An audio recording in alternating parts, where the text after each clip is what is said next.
Alright, this is the new battery that I'm going to replace. See, this one is X battery. Excellent battery. It's 12 volts 9 EH 20 hour. I don't know what is this brand. Oh, this one is AccuPower.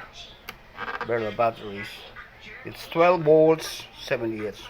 Alright, this is almost the same, but this one is higher ampere hour.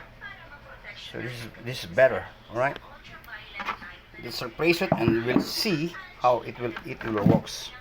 Tingnan natin.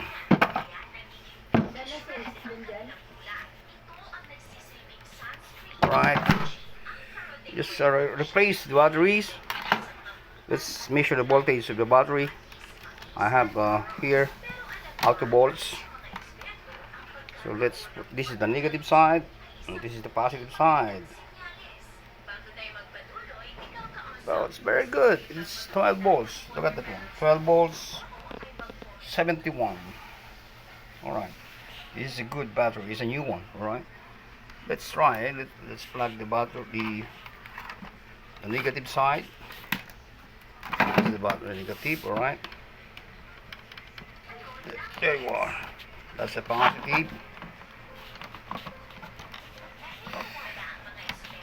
Alright, that's it. Let's try put the power. It's okay.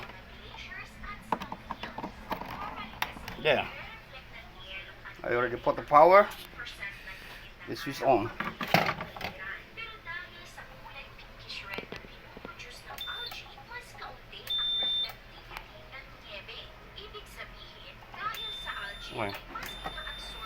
Oy.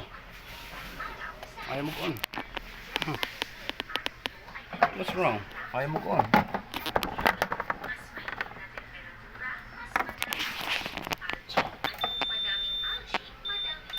Yun. Oh. There's a fault, an error. Ano nangyari?